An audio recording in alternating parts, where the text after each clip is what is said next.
The following program is intended for mature audiences and contains material which may be offensive to some viewers.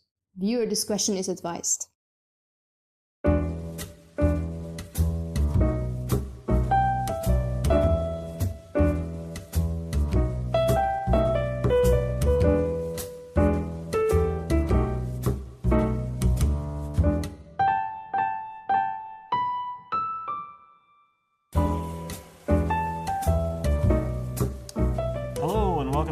Episode of the Extraordinary Friends Show, and it's number 2, and I'm really excited about tonight. We've got some great guests, and I'm going to get to them right away. Before I do that, I just want to welcome my co-host tonight. My co-host is Matt Beukelman. Brian. Matt and I have gone way back to about a year, right? Yeah, it's almost a full year right now. Yeah, so Matt and I met each other at work, and he's a great guy, and I've really enjoyed getting to know him. As he pointed out before we started tonight, that this will be, the first time we've talked at night? Outside of work in general. No. Well, we've gone to lunches. We have went to lunch. And Sounds like we're dating, actually. Going to lunches, yes. Meeting at work. Yeah, anyway. So, and I see you've brought some questions? I do have a couple questions, yes. All right, so I'm not going to go into what tonight's theme is about. I think people are going to figure it out as I get into this part next, which is where I'm going to introduce my guest. So, on my right, first off, Jill Strickland. Hello. Welcome. Thank you. Jill and I have also worked together for about 2 years. About 2 years, yes. And we bonded early because we both had the same boss. Yes. And we were helping each other out with that situation. Supporting, yep. And also on a couple of topics that I'll get to a little later. Yes. So, and then to your right, our second guest is Grace Ngunu. Grace, how are you? Hi, Brian. So I've known Grace for about 4 years, and we also work together. And a funny story about Grace is that the first time I ever saw you at work, you were giving a presentation. Oh. She's a very good presenter. This is And good. it was an interesting presentation. And I asked a question, and you basically shot me down. Wow, I need to get to know her better, the way you shut that down. So. I'll try not to do that today. Okay. So what I want to do is jump right in, and to do this, to set up the kind of table for what we're going to be talking about, I'd like to get to know a little bit more about you. And I'm going to start with Matt. We'll start with Matt. Matt, if we can start with you. Great. All right, here's what I want to know. First off, where were you born? I was born in Sisseton, South Dakota. In Sisseton? Okay. Yeah. So how long have you lived here in Minneapolis? So I've lived in Minneapolis for a little over 10 years now. Okay, so not quite half your life. Not quite half my life. Okay, but definitely Midwest the whole time. For sure. Yep. All right, and you're married? I am married. And have a couple kids. 2 little boys, 3 and 5. All right. So then, and I'll give mine. I grew up in Illinois. I moved here in '87, so I've been here in Minnesota longer than I've been in Illinois, which makes me a Minnesotan, right? And I'm married, and I have 3 kids. So, Jill, how about you? Been here all my life. Okay. In Minneapolis? Minneapolis. Born and raised. Really? Yes. Okay. And you have some kids? I have 3 and 1 kids? grandchild. And 1 grandchild. Mm-hmm. And your marital status? I'm divorced. Okay. So, and we'll talk about that a little later on. Not specifically your divorce, just so you know. We're not going to get into that kind of thing. But so I didn't realize that. I thought you had come from another place. No, been here all my life. Oh, fantastic. Yeah, that's why I'm over it. Okay, meaning you may relocate next year, at some point in yes. your life. Okay. Oh yeah. All right. And Grace. Yes. Where were you born? I was born in Kenya. Okay. Tropical, hot, warm, beautiful, perfect Kenya. Wow, that's quite a description. It is. And how long did you live there? I was there till I was 17. Then I moved to Minnesota in the summer on a beautiful day at the end of June. And you got sucked into it. I this got is the way it sucked always into is. it. Yeah, yes. I thought it can't get too cold. No way it'll go down 100 degrees. Impossible. In 2 days. Right. Right. Yeah. So you've lived here.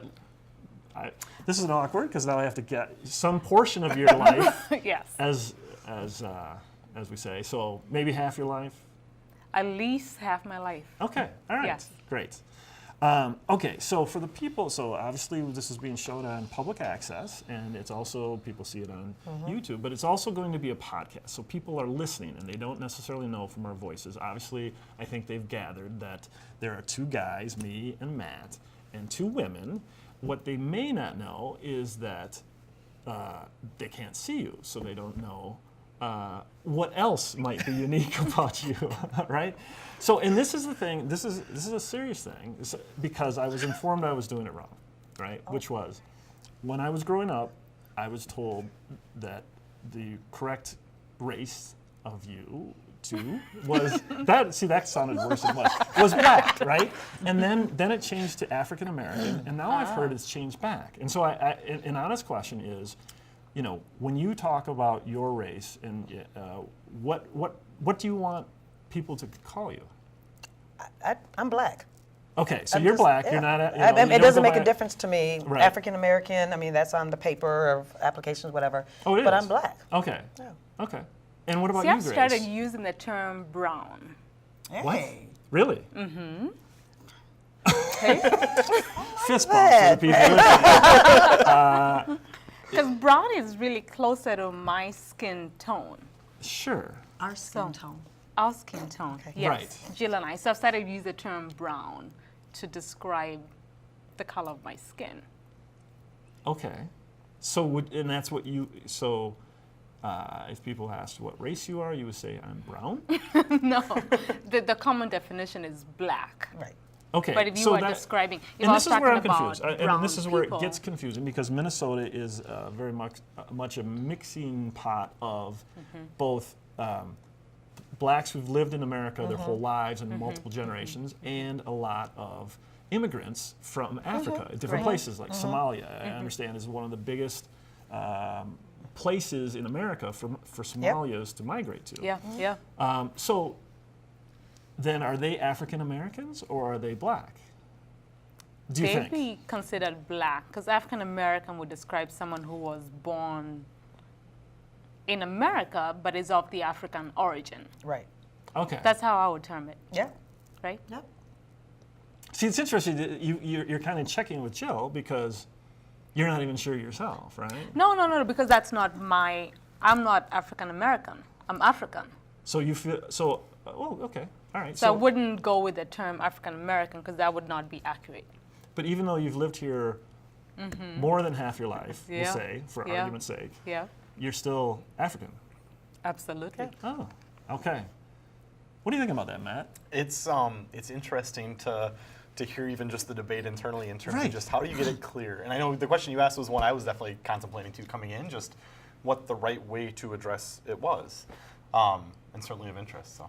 Yeah, I mean, so I think certainly myself, my family, my friends all want to say and do the right things, right? You know, we're of the right mentality, but things have changed even during my lifetime, which I'm 50 or whatever, so it's a long life. It's time to talk about it, but it's great to know that from your perspective, you're black. I'm black. Okay. Well, and it's interesting you call out too on like an application you're African American because I'm Caucasian, but I would never call myself Caucasian. Right. I'm just white. Yeah. See? So, yeah. No, I agree. So I did a little research. I'll get into it a little bit later, but on Wikipedia, they were referring to as whites, blacks, Asians, natives, and other. So, I mean, right. Wikipedia's always right. So. All right. So I guess the other thing is one thing I know about Jill is if I do screw up, she will correct me. In a heartbeat. Right. And I'm glad you do, Of because I course. want to do the right thing. You have to know So better. what I also want to say is that Jill and I, one of the other things that we bonded on early was that I had watched a documentary by Chris Rock, she's laughing already, called Good Hair. Are you familiar with it, Grace? Yes, I am. Are you familiar with it, I'm Matt? not Brian? Okay. No. You should not have watched it. I thought it was Opened a really whole new world interesting. for him. Right, and so one thing I always say is that I put show notes on the website so that anybody that is watching or listening doesn't have to necessarily write this down or stop the play. But I will put the link to Good Hair because I think it's a really interesting documentary. And one of the things that I learned, so I think the premise is that Chris Rock, he had young daughters and he was starting to learn about all the pressure that they were under to do things to their hair that he didn't think was natural. And so it's kind of like a beginning, what are the origins of this and what are the, where has it come and where is it going in terms of like hair straightening and relaxer, and I'm going from memory, so correct me as you would. Right. All right. And so one of the things that I found out, which I didn't know, is that a lot of times black women use or wear wigs, right? Or wear hair extensions and things like that. And to the point that I was in conversation and I said to my daughters, like, you've never seen Beyonce's hair. Because they were saying, her hair is so beautiful. I said, you've never seen her hair. And they're like, I've seen it all the time. No, it's most likely, and I checked with Jill, that I was on the right track on this, that it's unlikely. Very unlikely.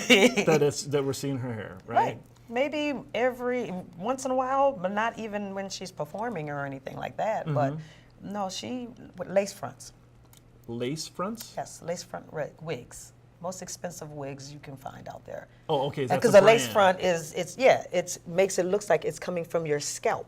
So it looks like it's your own natural hair. Like it's truly hair. Right. That it has like the little roots and everything. You can part it and everything like that. So that's, and it just gels all the way around, and that's why she can swing it like that. It's not going to come off, I mean, it would make sense that she should have the best. Yeah, of course. So can we talk about this a little farther? Let's do it. We won't go into your personal situations, but how much do you think a wig that is a wig the right term, first of all?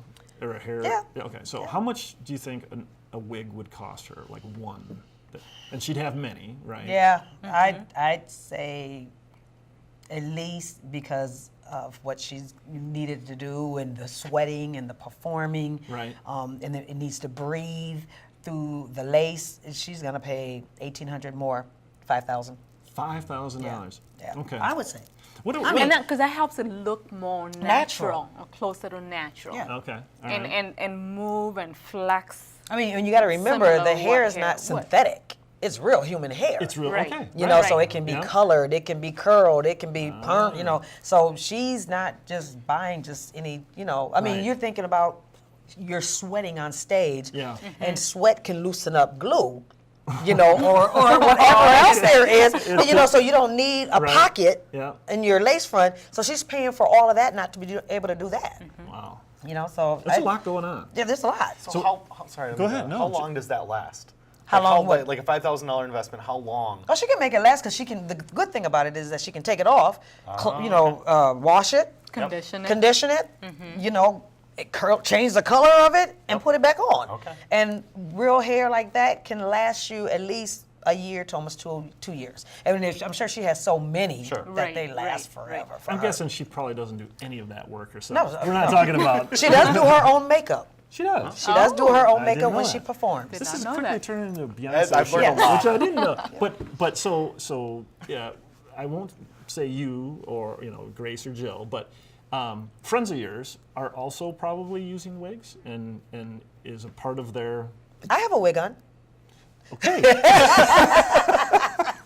mean, it's just it's about being Gracie, right? It is. It definitely is. Mine is called a quick weave, though.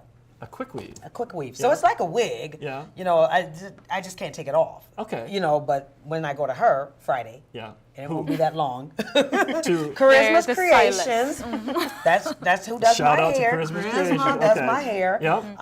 It's just a quick wash your hair, wrap it up, set you up under the dryer, put another gel on it, put a cap on it, take some hair and glue it around and style it, and you come out looking like Goldie. There you go. So, which is that one sounds like a quick visit because More than they the can- conversations that we've had right, that where I've been in apparently there. They can talk. How You long? can be in there at least 5-6 hours. Oh yeah, I've sat for 10 hours to get hair done. Yeah. 10 hours. 10 hours with single braids, and each strand of your hair has to be extended with an extension, and so you should braid along all the way down your back. So that could be a 10-hour process. Wow. no breaks for food or anything. And then when it's done, you're hoping that you love it. Right. Right. You might think, Right. You're like, oh, you didn't. what happened? Right? But it's an investment. It's not. It is. It's an investment. Yeah. But so that's part of the documentary. Is it's a big investment. Like, Yes. Yeah. It's not you know, black women spend a lot of money on Yeah. their hair. Yeah. And I have so a budget line that says hair, as I budget my money. in your budgets. Wow. So do I. Hair. That's yeah. Because it's pretty high up on the list. Yeah. I mean, well Yes, above it can- cable or It can be significant. wow. Yeah. I So- just refuse to wear my own hair. Okay. You say things that I have to really think about. Wow. So the other thing I learned, Matt, and is that you should never, not that I would, all right? I'm not going around touching women's hair to begin with, but other than my wife, right? You should never, it's right, you should never touch a black woman's hands, or hair. Depends on What's the that? situation and the Okay. atmosphere. Okay. What's going on. Okay. That was one other of the than that, clear no. lessons that I remembered. Even a black woman to a black woman. Oh, yeah. I wouldn't start extending my fingers towards her hair. It's not Right. appropriate Right. to do that. Crossing the line. And guys Crossing don't do the that line. either, really, No. for the most part. No, we haven't done that outside of work. So that's for sure. So that's kind of how we bonded, right? So then the other thing that happened was I was working and I was supposed to be at a meeting and I wasn't at the meeting, and so we were using the instant messaging system, Jill and I. And she instant messaged me and she said, "Hey, where were you yesterday?" Oh, I'm sorry, I had such and such. And then I said, "Oh, you don't really care where I was. You just want to know why I wasn't in the meeting." And she writes back, "No, I do care. You're my ride or die." So Matt, Wow. I'm assuming that you know what that is, Grace. Do you know what that is? I want to hear your version of it. I responded back, "I haven't seen that documentary, so I'm going to have to look that up." Do you know what your ride or die It sounds like is? carpooling. I'm guessing that's not the right, not the right answer. It's not. Not carpooling? Okay. Right, No, then right. I do not. From what I understand, when going on Urban Dictionary, it means that is the person who's got your back, no matter what kind of stuff hits the fan. That person's got your back, right? Your ride or die. Okay. Right. Yep. Yeah. So I stopped up to see her, and I was like, okay, I didn't realize, that I had your back like that. I do feel like, And she's like, "Oh yeah, And so we were talking about it, and she said, yeah, right. So she said, I said to her, so, I got to ask you, if I think about IT in the company that we're working in, are you gonna be okay?" I said, "Do you think that makes me the third blackest guy in IT?" Because there were two actual black guys. Yes. Right. So it would be the blackest white guy. Right. And you said yes. Yes, I did. Yes, I did.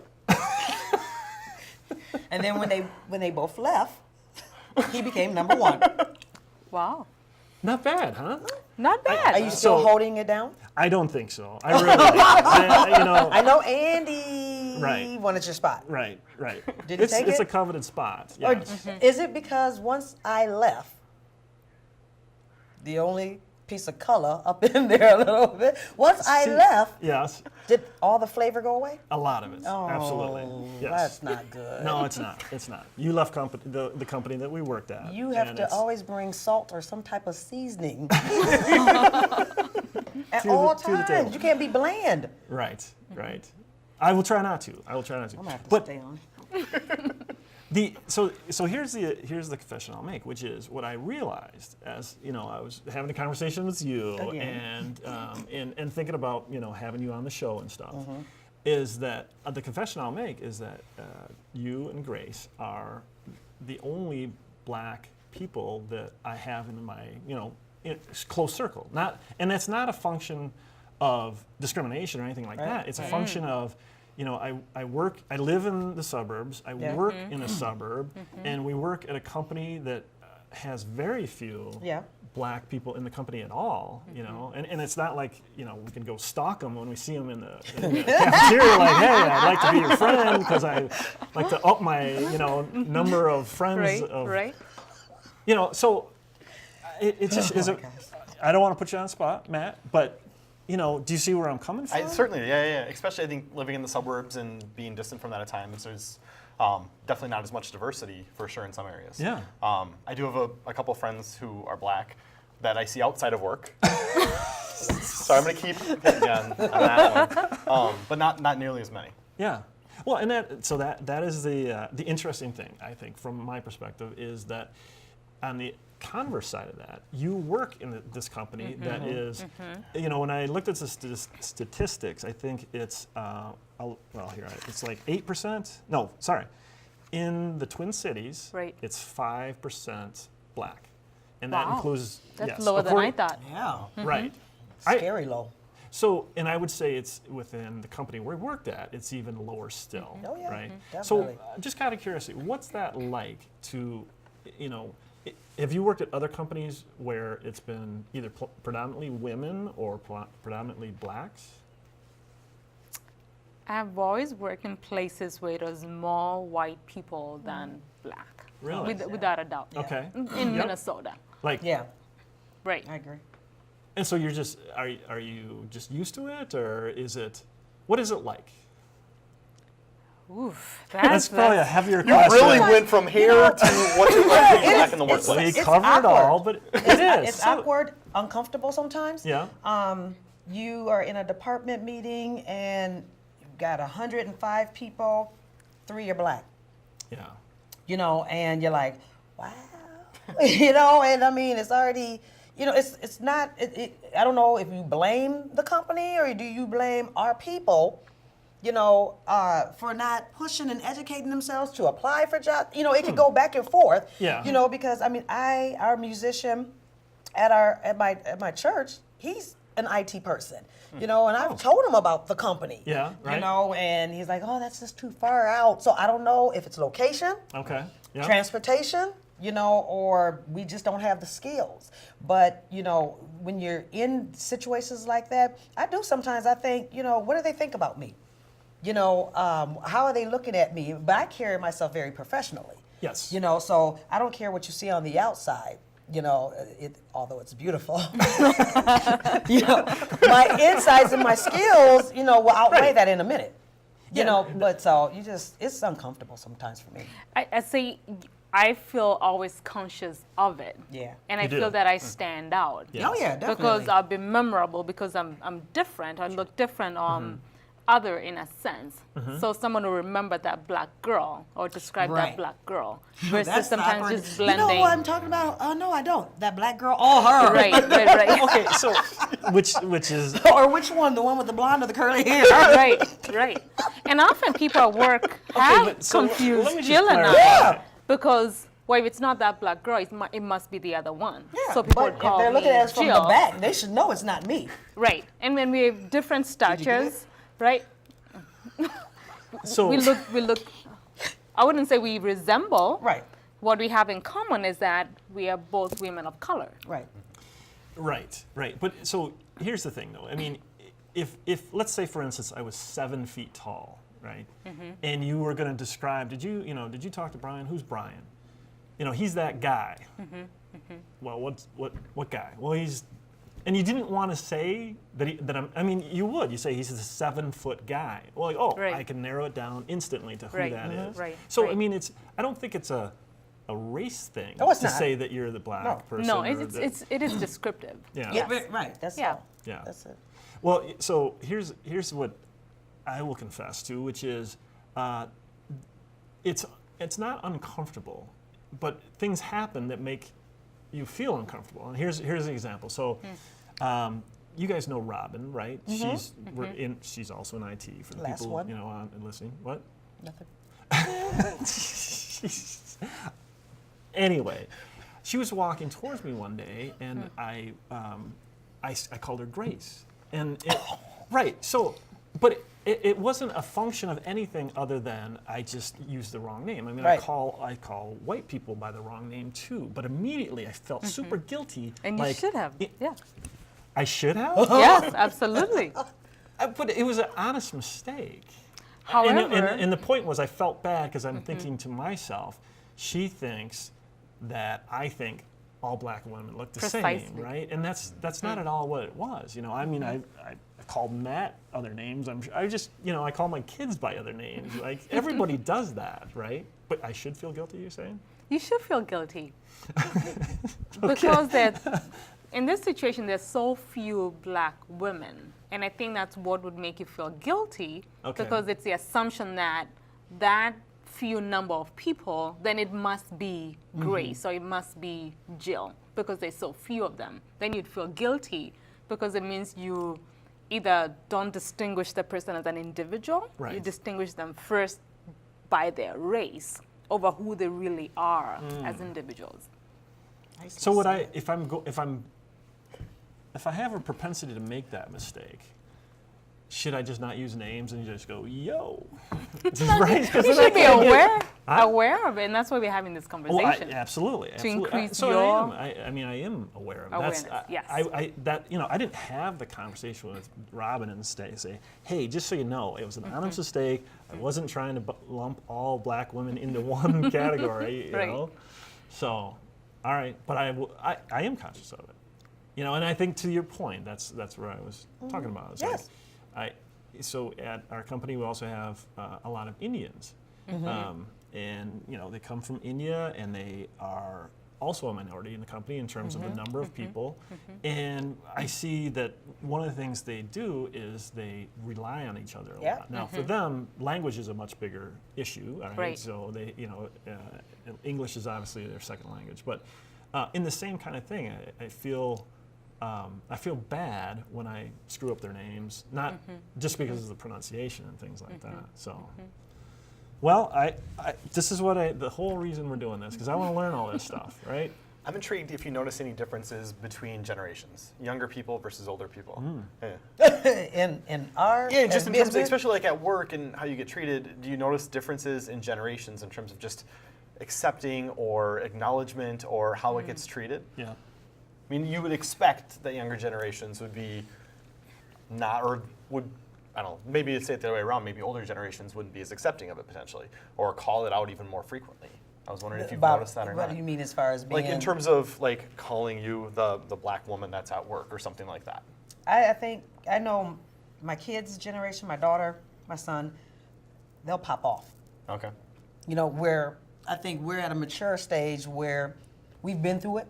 Sure. You know, we've dealt with it. We know how to accept it. We know how to handle it. You know, they're still at an age where it's like, do I look like, you know? Which is, so they're younger, right? They're younger, right. you know, So, 24, 20, you know, Right. 23, Right. you know, and it's like they don't want to be identified as by somebody else, where I can look at it. I mean, there was somebody else at our job, another admin, you know, African American, black, you know, and they was like, oh, so you support, you're Jill. And she just looked at him, you know, like, for real, you know, and I mean, and just kept on with the conversation. Right. You know, so it can, I mean, where she took it and handled it like, girl, guess what? Let me tell you what happened to me. You know, as where somebody else, a younger age, would Right. not take it so well. Maybe straighten them out right there. I mean, that's like us saying, okay, all white people look alike. So do we? Not to me. I mean, the only reason why I say that is because I don't think that the anyone only reason thinks why I say that, but no, it can. The only reason Yeah. why I say that is because all my life since I've been working, that's all I've worked with white people. Right. Right. You know, Right. so I've learned to respect you. Or, not saying that you don't respect us, right. or whatever, but I'm around so many Yeah. that I have to single you out, and I have to make sure I know Tell them who you apart. are. I have to know, you know, you know what I'm saying? Because I don't want you to look at me like you don't even know who I am. You know, I don't want that. Right, But it's right. so I'm around it so much. I mean, where I'm at now, I'm like, one, two, hey. You know? I'm counting. And the funny thing is, like, I think today, I literally said, I'm counting. I'm gonna find out. I counted over 25. At the new company. At the new company. Okay. And that's just on my floor. Which is Well, great. Which It was is wonderful, and I'm like, you know, and it was like, okay, that was in IT over there, and this is in lending, and you know, and I'm like, you know, it kind of just makes you feel more comfortable and relaxed and accepted. I totally get that. You know, I totally where get sometimes that. when you're in a situation, you feel the outsider. Right. I can right, tell right. you that I haven't ever worked in a situation. No, I take that back.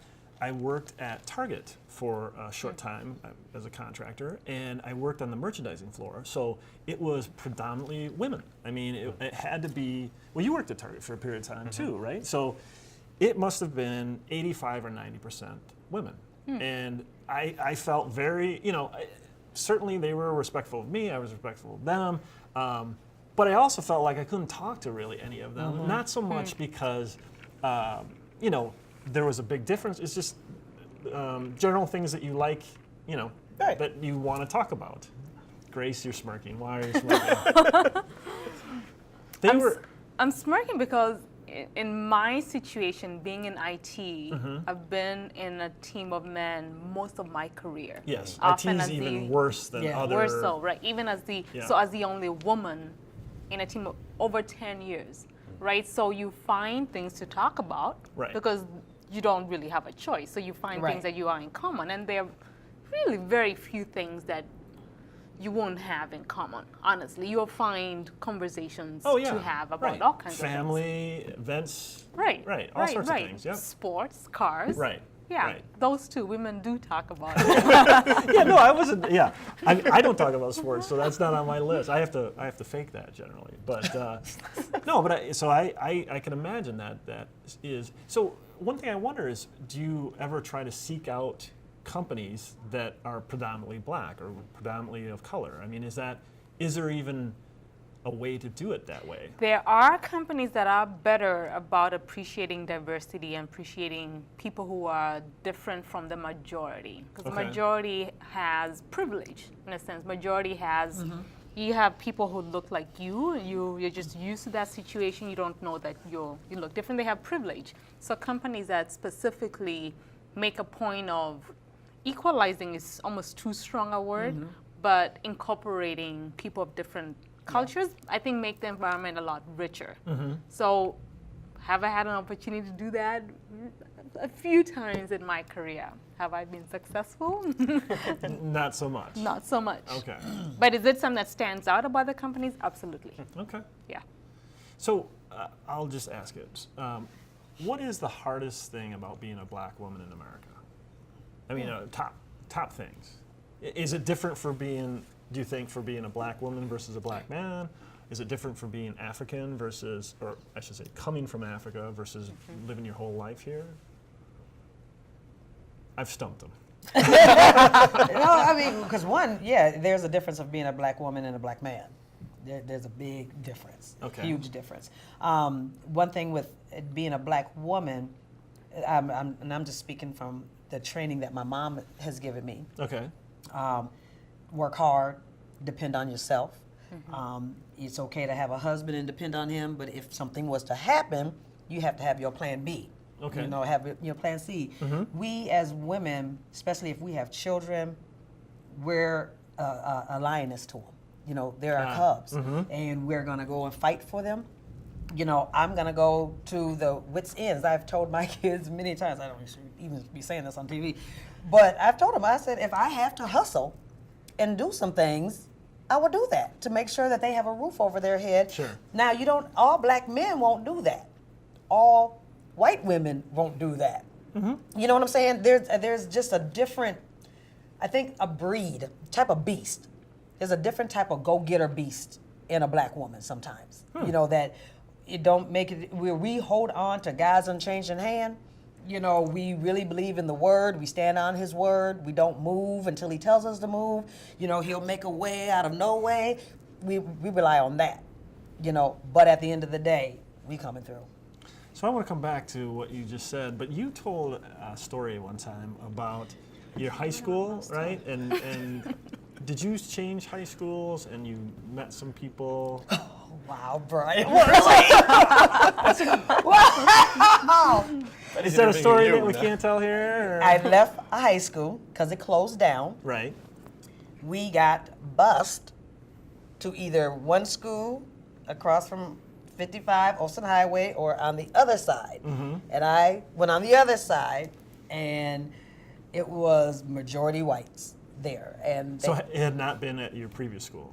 West, no. Right. It was, I should take that back. It was, because it was right off of Lake Calhoun. It was right over there off of that area. So we had a good amount of black people there too as well. Yep. You know, but when it closed down, we got moved over to a different school, and basically all hell broke loose. So, Oh God.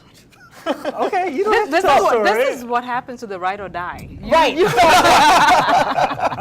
To make a long story short, if you're talking about the fight, Well, I was in the cafeteria and went to go. It was basically whites on this side, blacks on this side. You know, it was awkward. self-segregation. Yeah. Right. It was, you know, and we did it purposely because it was Yeah. like, who is, you know, I'm in line to go and get my lunch. This white guy's behind me, nice and big guy, tall, you know, I get my lunch, it's spaghetti.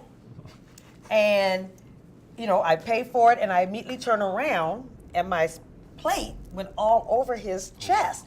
And I'm like, oh my God, I'm so sorry. You know, but it's like everybody just looked and it was like, you know how you realize everybody stopped talking. Right. You know, Right. and I'm It's hearing going that, down. you know, Yeah. but right. But I'm apologetic. I'm so sorry. I am so sorry. Yeah. And I looked up at him and he straight punches me in my chin. Wow. Woo! Talk about seeing stars and everything else going around your head. And I held my face and I was like, you know, and you hear everybody go, and I held it and I'm like, either I can let him punch me or I'm gonna have to punch him back. So So the black woman in me.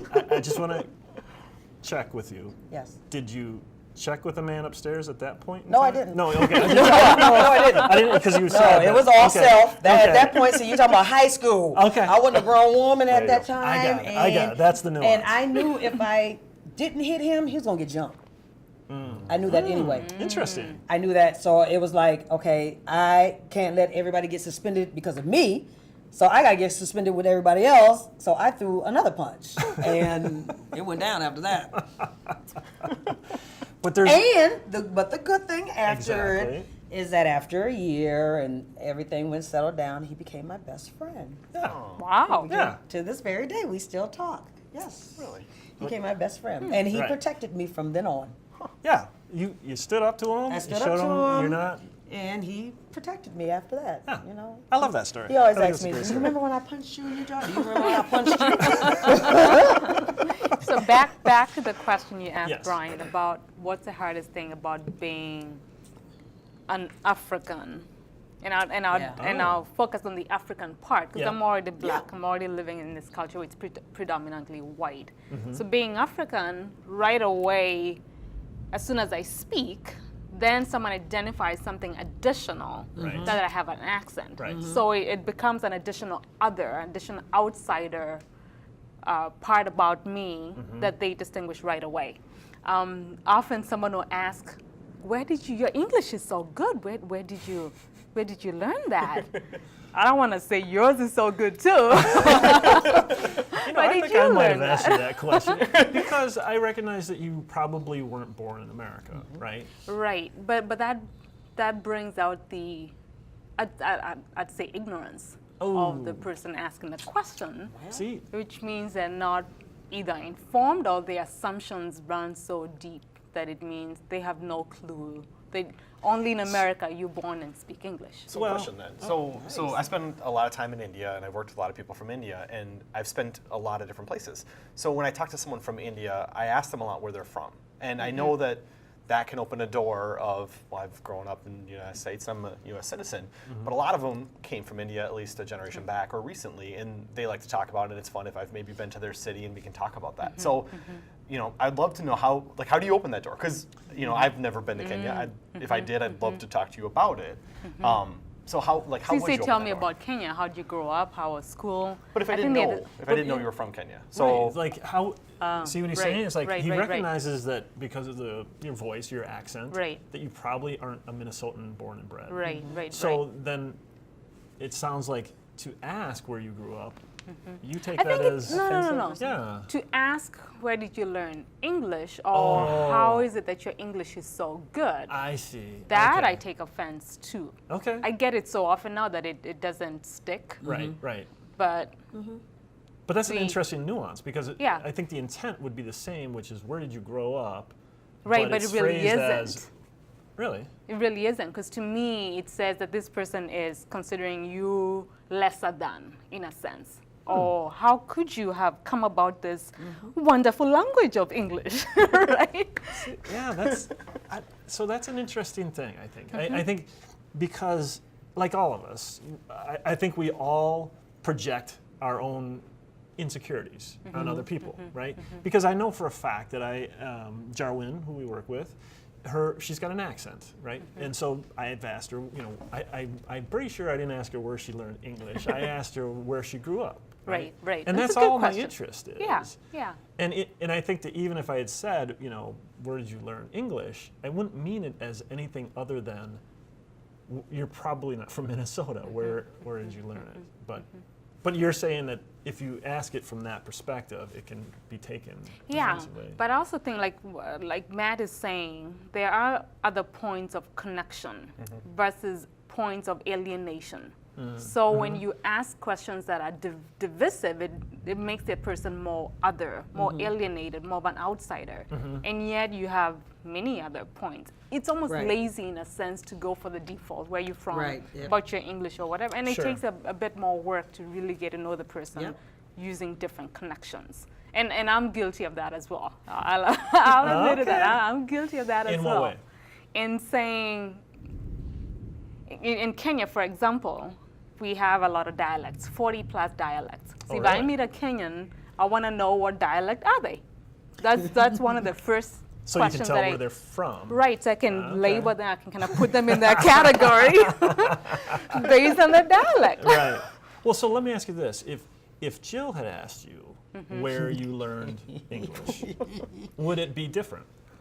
It'd Would it be be very less- unlikely of Jill to ask Right. me Would it? that Yes. question. Okay. See, that's the thing. I don't know anything. I'll say it right now. I don't know anything, but I want to learn. That's why we're talking, right? Very unlikely. So, because you would know that would be offensive. I would not necessarily. Yeah, I would. Okay. I would know that. But the simple fact is, I wouldn't care. Yeah. You know what I'm saying? Right, I wouldn't care where she's from or whatever like that. Okay. If we're connecting as humans, Yeah. Yep. sisters, Yep. that's all that matters to me. Yep. I don't. Right. Right. If that conversation comes up, she'll tell me. Yeah. Yeah. But that's not something I'm gonna go and. Well, I think the language thing is a really interesting aspect because a person we all know, Sai, who works with us, and this is going to sound, let me rephrase it. I was going to say his English is perfect, right? Which is not the right thing to say to begin with, right? But his English is very much like Johnny Carson, Kansas English, right? There's no discernible accent. You can't tell where he's from. He just seems... And the thing that I think is interesting, so Sai is from Laos. His parents are from Laos. He was born here, I believe. But because his English, it sounds almost exactly like mine, I assume a lot about, we are probably pretty much the same upbringing, Right. And that's what I think language does, is that Right. whenever it becomes, we were just in Europe and, you meet Europeans, obviously they're not from America, but you hear their English and you go, Yeah. I know right away Right. we had different upbringings, Yeah, yeah, And so yeah. I think you're probably doing that with Kenyans even. You're saying Yes. their dialect tells me they had a different upbringing. They have a Yes. different Yes. life than Yes. I am Yes. probably living. Different nuances, different beliefs, different rituals. We're Kenyan, so there's that connection point already, but their dialect and the tribe that they hail from says a lot about them. the tribe that they hail from. So I think that would be really. No, that sounds like I'd love to hail from a tribe. Right? I mean, so my parents are, my father was Italian and my mom was Scandinavian of different, and so we're all mutts are, I'm a mutt of different nationalities, but so they have tribes. Tribes, yeah. And so are you from a tribe? Like, is that, okay. Kikuyu tribe. Okay. See, I got to tell you, I was nervous to even ask that question because I didn't know if that was okay to ask. That is okay.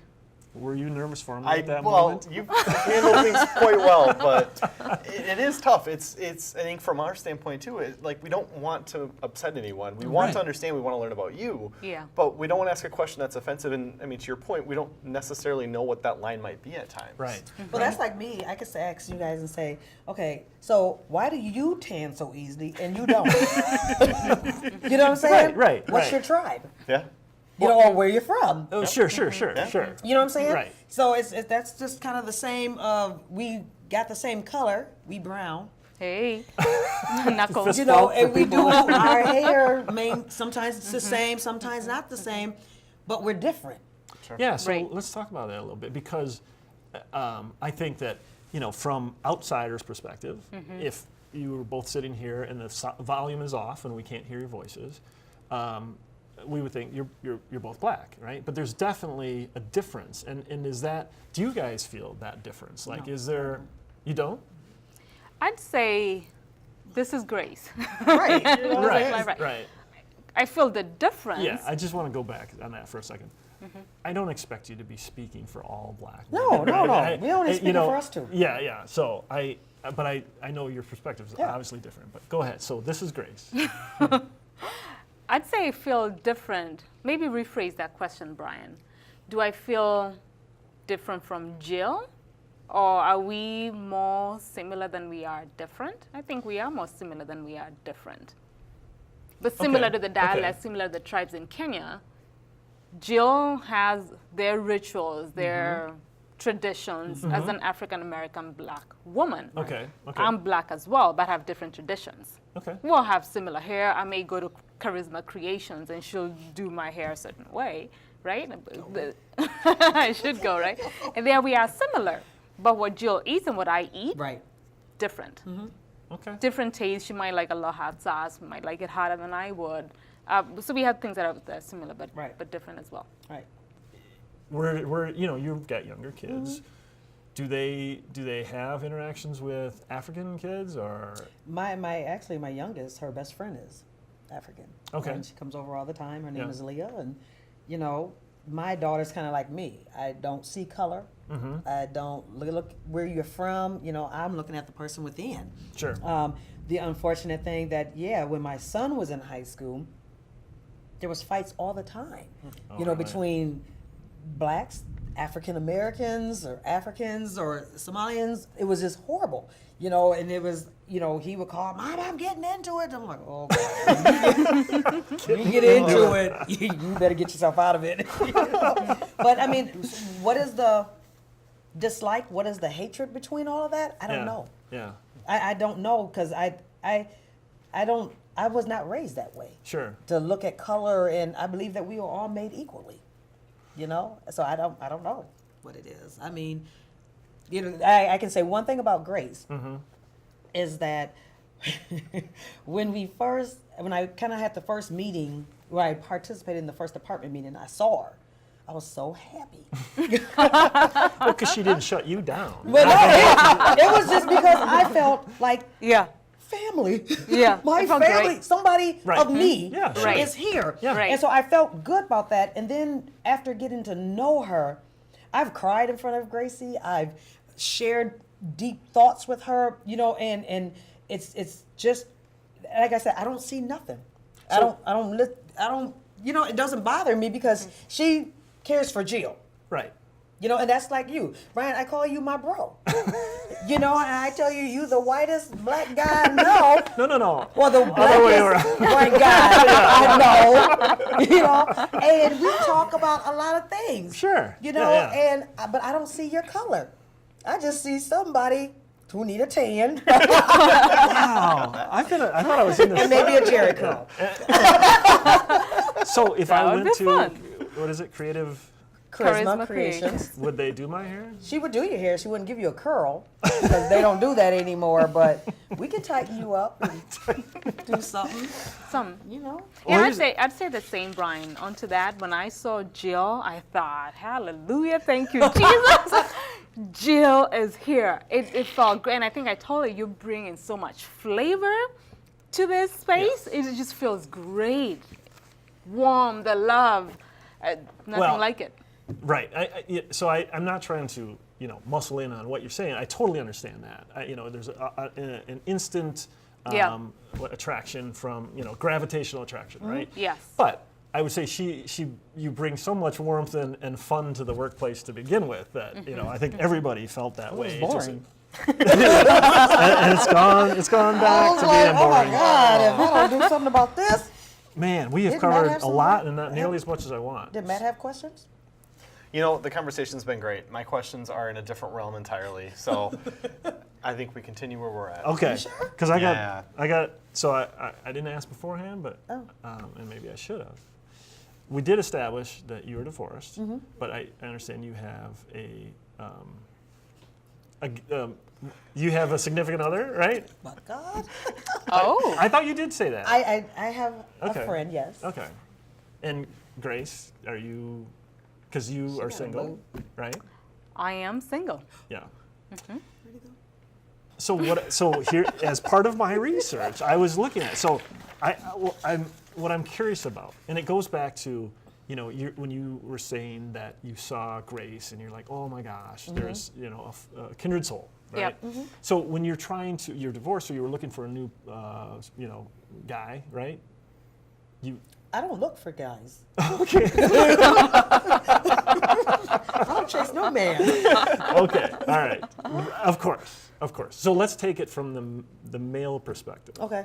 But you do have criteria, like you have a Yes, I target do. market. Let's Yes, do I it do. from a marketing perspective. Target You're a market. target market. I'm assuming, so we're in the Twin Cities, there's 2 million people in the Twin Cities, Yep. right?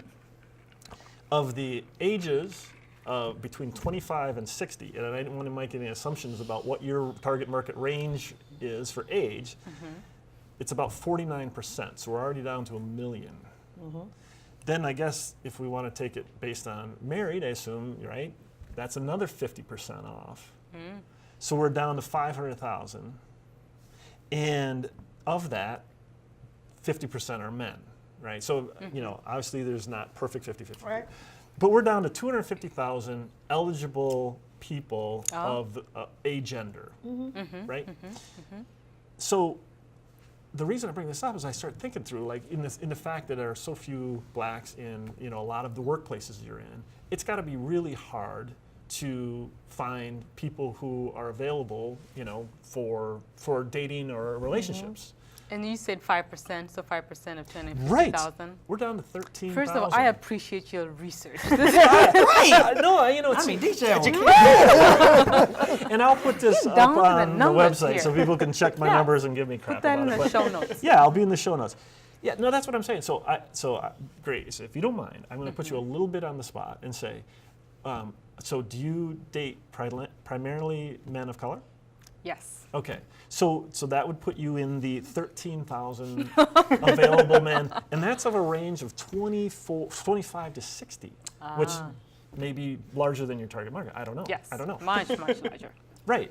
So I just think that's amazing in the sense that that doesn't take into account people who are not heterosexual, people who are incarcerated and incapacitated, working abroad. Are right? we down to 5 people? That's where I was going with it. Exactly.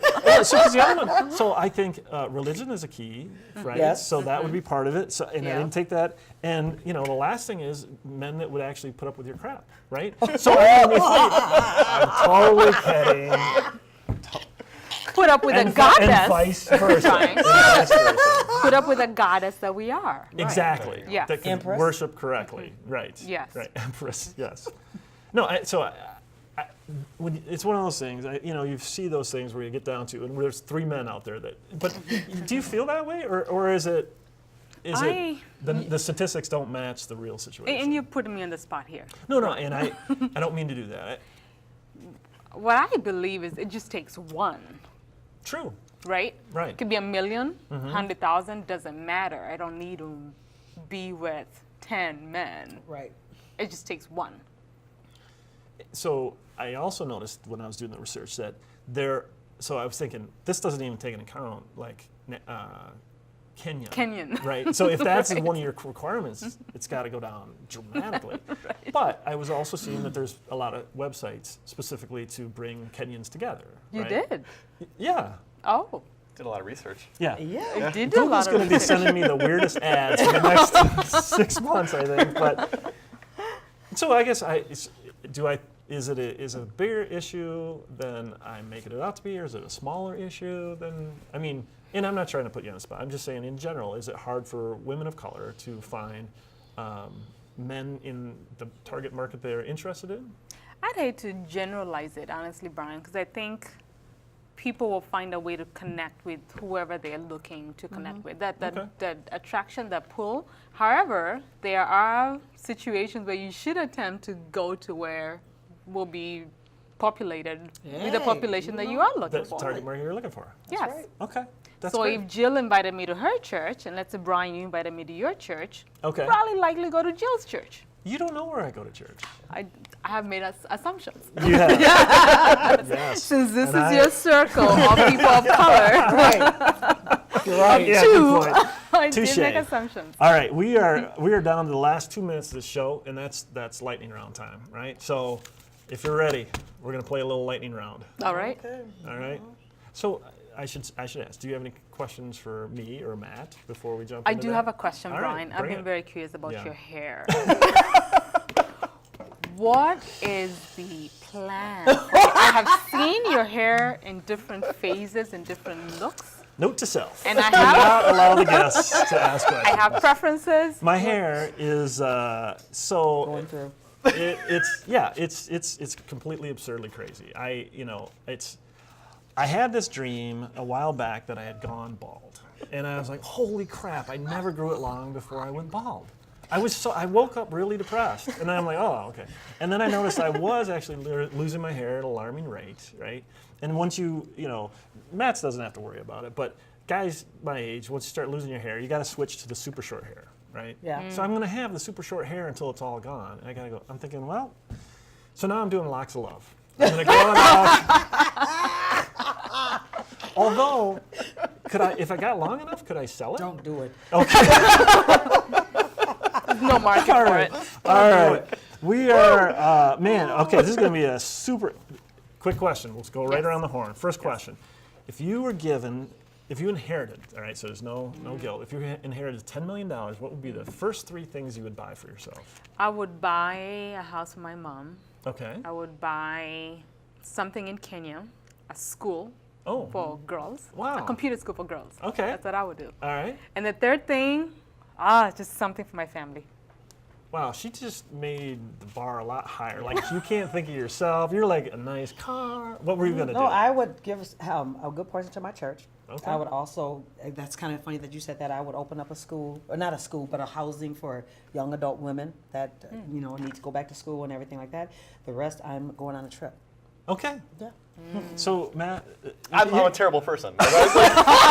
So the first thing that came to mind, so I grew up in a small town, and me and my dad and my brother ran a golf course, and it was a lot of fun. So I would buy a cheap, rundown golf course. To fix it up? To fix it up, but have my family come work together with my family and do that kind of stuff together. Okay. Interesting. So yeah, I'm not nearly as nice as you guys, but that was the first thing. It was still very thoughtful. Right. I mean, and that would burn all 10 million. So one big gift. Yeah. one big gift. All right. Well, I think we're on borrowed time. So first of all, I want to thank Matt for being the co-host, help me navigate this conversation, and for both of you, Jill and Grace, to come out and have this conversation with us. It's been fantastic. I know that it was stormy weather, and I know you were nervous about that, so I really appreciate Uber? Yes, whatever it takes. We will take care of you, don't worry. But seriously, I really appreciate it. It was a great conversation. And I didn't even get through half my questions. So we're probably going to have you come back, if you're willing. If you're willing. As long as we're together. Absolutely. All right. So thanks a lot, everyone, for watching. We're going to put all the interesting notes on the website so that people can look things up that we talked about. And thank you very much.